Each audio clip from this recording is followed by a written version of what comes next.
Bonjour et bienvenue sur l'Académie de la Voix de Michael.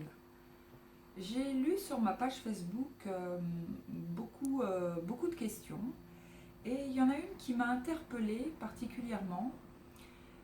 C'était celle-ci. Quelqu'un pourrait-il me dire pourquoi j'ai peur de l'archange Michael? C'est une question très intéressante et j'ai envie d'y répondre maintenant. Nous autres êtres humains, nous sommes constitués de deux éléments fondamentaux. Le premier, c'est le mental. Le deuxième, c'est la conscience. Le mental, qu'est-ce que c'est? C'est notre côté égo. C'est notre côté dense, matière, notre corps ici, dans la 3D. Quant à notre côté conscience, qu'est-ce que c'est? La conscience, ça va plutôt être notre âme, en quelque sorte. Notre côté lumière, notre côté divin. Ce que les anciens Égyptiens appelaient le bas. Ici, dans cette réalité physique qu'on appelle la 3D, les gens fonctionnent essentiellement avec leur ego, avec leur mental. Normal, puisqu'il s'agit de leur corps. Toutes les émotions, par exemple, sont de l'ordre du mental. Qu'on parle d'émotions dites négatives, tout comme des émotions dites positives. Une émotion, quelle qu'elle soit, appartient à l'ego. Une émotion nourrit l'ego. Une émotion est l'ego. La peur, et peu importe de quelle peur il s'agit, est la première de ces émotions.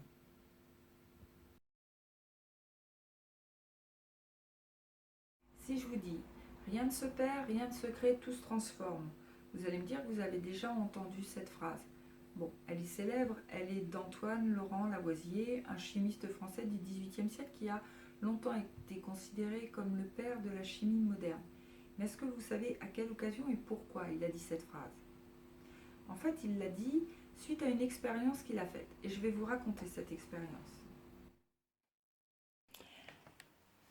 Lavoisier a donc placé de l'eau dans un récipient en verre, relié par un alambic à un autre récipient en verre. Il a fait chauffer l'eau du premier récipient jusqu'à ce qu'elle s'évapore. Elle est donc passée de l'état liquide, l'eau, à celui de gaz, la vapeur. Puis il a refroidi l'alambic où se trouvait la vapeur. Celle-ci s'est alors condensée et elle est passée de l'état gazeux à l'état liquide à nouveau, en formant des gouttelettes d'eau dans le deuxième récipient. Il avait au préalable mesuré la masse de l'eau dans le premier récipient, celui de départ. Il a ensuite effectué la même opération en mesurant la masse de l'eau dans le récipient d'arrivée. C'est là qu'il a constaté qu'elle était strictement la même. Et il a dit « Rien ne se perd, rien ne se crée, tout se transforme ».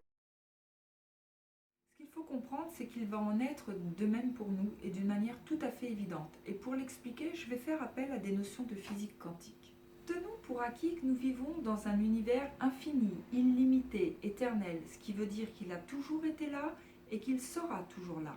Il ne peut pas y avoir ni début ni fin à un univers infini, parce que cela reviendrait à autoriser la question « mais qu'est-ce qu'il y avait avant ?» Il n'y a pas d'avant, pas d'après, car pour cela il faudrait qu'il y ait des bordures, un cadre, des limites qui marquent le début et la fin.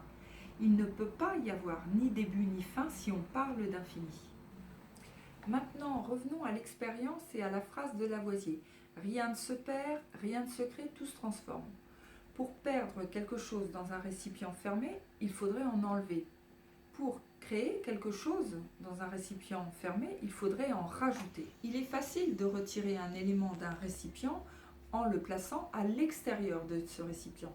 Et il est tout aussi facile d'ajouter quelque chose dans un récipient en prenant un élément provenant de l'extérieur de ce récipient et en le mettant à l'intérieur du récipient.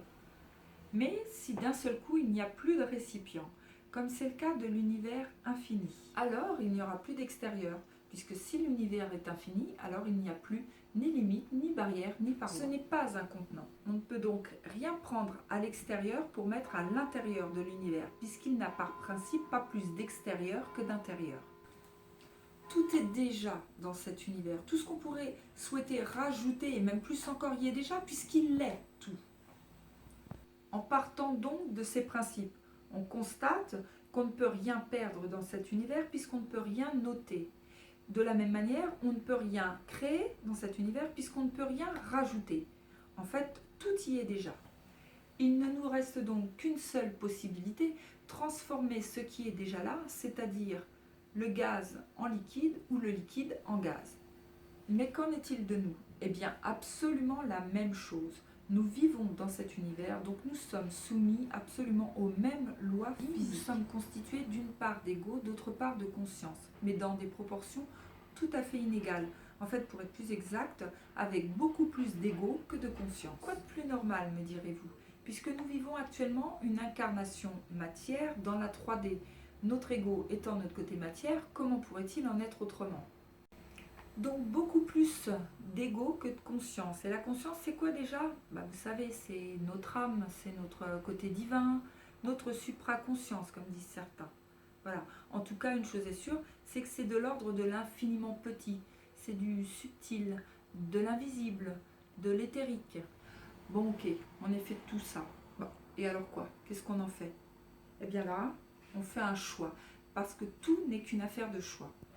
Donc là, est-ce que je choisis de rester dans la 3D, dans la matière, dans la densité, avec tous les inconvénients que ça peut compter, c'est-à-dire la division, la différenciation, l'individualisation? Ou bien je choisis l'unité, le grand tout, mon évolution spirituelle, l'ascension, Dieu, peu importe le terme. En tout cas, il faut choisir et c'est à vous de le faire. Dites-vous bien que personne ne pourra le faire à votre place car ce n'est techniquement pas possible. Donc me voilà avec tout cet ego et si peu de conscience. Alors, si je choisis la matière, c'est facile, je ne change rien, car c'est l'ego qui me maintient dans la matière.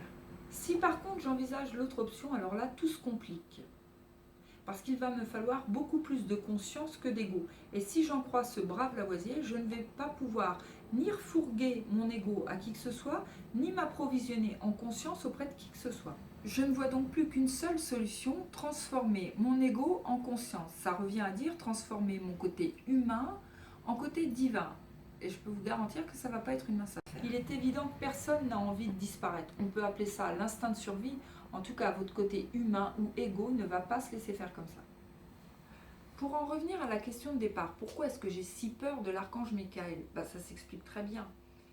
Michael porte le titre de maître de la droiture, de la rectitude, de la justice, de la justesse. C'est le guide par excellence. Il est le saint patron des alchimistes, grand spécialiste de la transmutation. Il est l'archange du feu, le feu divin, le feu qui transmute, le feu qui transforme. Si tu suis la voie de Michael, tu pourras transmuter ton côté humain, égo, en côté divin, en conscience. Il est la lumière divine, il est la pure lumière. Comment l'ego ne pourrait-il pas trembler en apercevant le maître de la transmutation? Et même si toi, tu ne t'en souviens plus, ton ego lui s'en souvient, ta conscience aussi.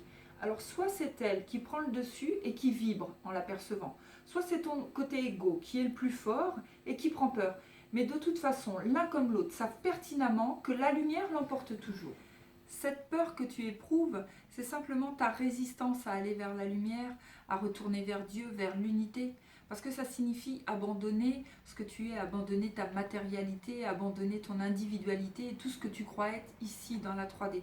Parce que c'est vrai que c'est plus facile de rester dans ce qu'on connaît, même si ce qu'on connaît est négatif, que d'aller et de marcher, d'avancer vers l'inconnu, même si cet inconnu semble extrêmement positif. À ce titre, la personne qui pose cette question n'est pas une exception. Non, en fait, elle est comme nous tous ici-bas. Parce que notre point commun à nous tous, c'est d'avoir peur justement de retourner vers cette lumière source.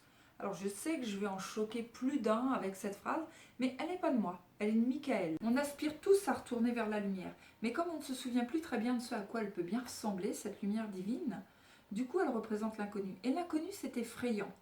Alors on se rabat sur ce qui nous rassure. On est moins effrayé parce qu'on connaît le mieux, même si ce qu'on connaît le mieux, c'est l'ombre. Et là, en l'occurrence, ce qu'on connaît le mieux, c'est la 3D, puisqu'on vit dedans depuis longtemps. Mais la 3D, c'est on a vraiment une forte tendance ici à prendre des vessies pour des lanternes. N'oubliez pas, la 3D, c'est le monde de l'illusion. Quiconque pénètre la 3D se retrouve immédiatement avec un voile épais sur les yeux, l'empêchant de voir les choses telles qu'elles sont vraiment. J'en entends déjà râler et dire qu'ils sont capables de reconnaître l'ombre de la lumière. Eh bien cela, je les mets au défi de le faire. Voyez la 3D comme une pièce fermée, sans fenêtre sur l'extérieur, complètement noire. Et la seule lumière qui éclaire cette pièce, c'est une ampoule située au plafond. Une lumière complètement artificielle. Ce n'est pas la vraie lumière. La vraie lumière, vous ne pouvez pas l'apercevoir ici.